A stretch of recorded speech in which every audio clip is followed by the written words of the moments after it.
Hi friends, welcome to Krish kitchen. இன்றைக்கி நம்மளோட சேனலில் சுக்கு களி ரெசிபி எப்படி செய்கிறதுன்னு தான் பார்க்க போகிறோம். இது வந்து ரொம்ப ஒரு பாரம்பரியமான ஒரு டிஷ். இது வந்து போஸ்ட் ப்ரெக்னன்சி ஃபுட்டுன்னு சொல்லலாம். அதாவது பிரசவம் ஆனதுக்கப்புறம் தாய்மார்களுக்கு கொடுக்கக்கூடிய ஒரு ரெசிபி தான் இது. ஃபஸ்ட் இதுக்கு என்னென்ன பொருட்கள் தேவை அப்படின்றத பார்த்துடலாம். இந்த சுக்கு களிக்கு வந்து பாரம்பரிய முறையில் செய்கிறதுக்கு இந்த 5 ஐட்டம்ஸ் தான் மெயின். இது தவிர சில பேர் ஏலக்காய் அதெல்லாம் சேர்ப்பாங்க. பட் நம்ம பாரம்பரியமாக செய்கிறதுல இந்த 5 ஐட்டம் மட்டும்தான் இருக்கும். ஸோ டெலிவரி ஆனதுக்கப்புறமா இந்த சுக்கு களி வந்து கொடுக்க ஸ்டார்ட் பண்ணிவிடுவாங்க. இதோட யூசஸ் அண்ட் பெனிஃபிட்ஸ் பார்த்திங்கன்னா நிறையா இருக்குது. அதை எல்லாத்தையுமே நான் ஒன்றுன்னா உங்களுக்கு சொல்லிட்டு வரேன். இப்போ ஃபஸ்ட்டு இதுக்கு இந்த சுக்கு களிக்கு மெயினாக சுக்கு தான் தேவை. உங்கள்கிட்ட சுக்கு பவுடர் இருந்தால் பவுடராக எடுத்துக்கலாம், இல்லைன்னா ட்ரை ஜிஞ்சர் இப்படி சுக்குன்னு கடையில் கேட்டாலே தருவாங்க. அந்த சுக்கு வந்து நான் ஒரு 1/2 கப் அளவுக்கு எடுத்திருக்கேன். இப்போ நீங்கள் எண்ணி பார்த்திங்கன்னா ஒரு 7-8 சுக்கு இருக்கும் ஒரு மீடியம் சைஸில். அந்த சுக்குக்கு ஒரு இந்த அளவுக்கு வந்து கருப்பட்டி, கண்டிப்பாக கருப்பட்டி தான் சேர்க்கணும். அதுக்கப்புறமா நல்லெண்ணெய் வந்து 1 கப் அளவுக்கு கிட்டத்தட்ட ஒரு 50 ml இருக்கும். அதுக்கப்புறமா அரிசி, நார்மல் புழுங்கல் அரிசி நான் இந்த ஸ்பூனுக்கு ஒரு ஸ்பூன் அளவுக்கு நான் எடுத்திருக்கேன். அப்புறம் மஞ்சள் தூள் தேவையான அளவு. இது எல்லாம் தான் வந்து இந்த சுக்கு களிக்கு தேவையானது. மஞ்சள் தூள் வந்து இந்த ஸ்பூனுக்கு ஒரு 1/2 ஸ்பூன் அளவுக்கு எடுத்துக்கோங்க. இந்த இன்க்ரீடியன்ஸ் தான் தேவையான இன்க்ரீடியன்ஸ். ஸோ ரெக்வயர்டு இன்க்ரீடியன்ஸ் என்னென்னு பார்த்தீங்கன்னா palm jaggery, dry ginger, sesame oil, rice, turmeric powder.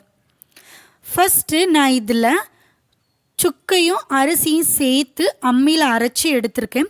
Suppose உங்கள்கிட்ட சுக்கு பவுடர் இருந்ததுன்னா சுக்கு பவுடரையும் ரைஸையும் மிக்ஸி ஜாரில் போட்டு நீங்கள் அரைச்சி எடுத்துக்கோங்க. இப்போ அம்மியில் சேர்த்து அரைக்கும்போது இந்த மாதிரி அரைச்சி எடுத்து அந்த தண்ணியும் சேர்த்து எடுத்து வச்சுருக்கேன். சப்போஸ் மஞ்சள் தூளாக இல்லாமல் கிழங்காய் இருந்துச்சுன்னா அதையும் இது கூட சேர்த்து அம்மியில் அரைச்சி எடுத்துக்கோங்க. அம்மியில் அரைச்சி எடுத்தால் பவர் வந்து ரொம்ப ஜாஸ்தியாக இருக்கும். இப்போ நம்ம அரைச்சி எடுத்த விழுதோட கொஞ்சமாக மஞ்சள் தூள் சேர்த்துட்டு நம்ம எடுத்து வச்சுருந்தோம் இல்லையா, இப்போ நம்ம எடுத்து வச்சுருந்த கருப்பட்டியையும் நல்லா தட்டிட்டு இது கூட சேர்த்து நல்லா கைவிட்டு கிளறிட்டே இருங்க. கொஞ்சம் நேரத்துலேயே வந்து கரைஞ்சிடும். இது வந்து ஓரளவுக்கு கரைஞ்சதுக்கு அப்புறமா தான் நீங்கள் வந்து அடுப்பில் வைக்கணும். கன்சிஸ்டன்சி பார்த்துக்கோங்க, இந்தளவு லிக்விட் இருக்கணும். ரொம்ப வந்து தண்ணியாக நீங்கள் கரைச்சிடக்கூடாது.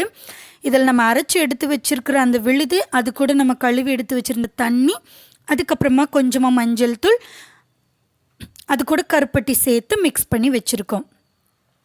நம்ம கைகளால் அம்மியில் அரைச்சி செய்யும்போது தான் அது வந்து சூப்பராக இருக்கும், ரொம்ப நாள் கெடாமவும் இருக்கும்.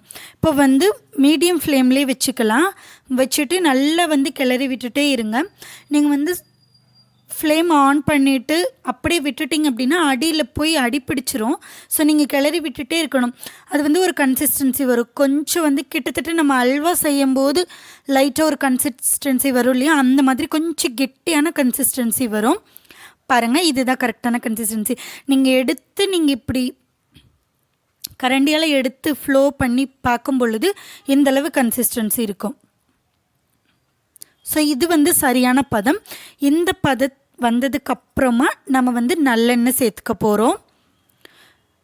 நம்ம வந்து கிட்டத்தட்ட ஒரு 50 mlக்கு கொஞ்சம் கம்மியாகவே நல்லெண்ணெய் எடுத்து வச்சுருக்கோம். அந்த எண்ணெயை இப்போ பாதி மட்டும் சேர்த்துக்கலாம். பாதி நல்லெண்ணெய் மட்டும் நம்ம எடுத்து வச்சுருக்கிற பவுலில் இருக்கிற பாதி நல்லெண்ணெய் மட்டும் சேர்த்து இதை வந்து நல்லா கிளறி விட்டுட்டே இருக்கணும் கைவிடாமல். கொஞ்சம் நேரம் கிளற பாருங்கள், ஒரு 5 minutes ஆனதுக்கப்புறம் எண்ணெய் ஃபுல்லுமே அப்சர்வ் ஆகிடும். நம்ம இதுக்கு 1/2 கப்பு எண்ணெய் ஊற்றிடணும். அது எல்லாமே அப்சர்வ் ஆகிடுச்சு. அந்த எண்ணெய் எல்லாமே வந்து அப்சர்வ் ஆனதுக்கப்புறமா நம்ம மீதி எண்ணெயுமே வந்து அதில் சேர்த்துடலாம். சேர்த்து வந்து நல்லா கிளறிடுங்க. கிளறினதுக்கப்புறமா நல்ல ஒரு திக்கான பேஸ்ட் மாதிரி வந்துடும். நம்ம ஸ்பூனில் எடுத்து சாப்பிட்ற கன்சிஸ்டன்சிக்கு வந்துடும். அந்த கன்சிஸ்டன்சி வந்ததுக்கப்புறம் தான் நீங்கள் வந்து ஃப்ளேம் ஆஃப் பண்ணணும்.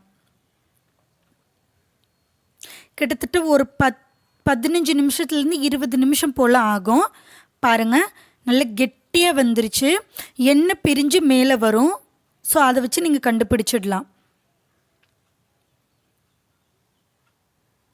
நல்ல கன்சிஸ்டன்சி வந்திருக்கு பாருங்கள், இந்தளவு கெட்டியாக இருக்கும். ஸோ அவ்வளோதான், நம்ம அடுப்பை ஆஃப் பண்ணிட வேண்டியதாக. இனி இதை எடுத்து ஸ்டோர் பண்ணி வச்சுக்கோங்க. இதை வந்து ஆஃப்டர் டெலிவரிக்கு அப்புறம் எப்போ சாப்பிடணும்னு பார்த்தீங்கன்னா, மெயினாக நீங்கள் டெய்லி கூட இது எடுத்துக்கலாம். டைஜஷனுக்கு ரொம்ப நல்லது. அதாவது டெலிவரி முடிஞ்சதுக்கப்புறம் வந்து கொஞ்சம் நீங்கள் என்ன சாப்பிட்டாலும் பேபிக்கு வந்து அது டிசென்ட்ரியாவோ இல்லை வாமிட்டாவோ வந்து உங்களுக்கு காமிக்க ஆரம்பிக்கும்.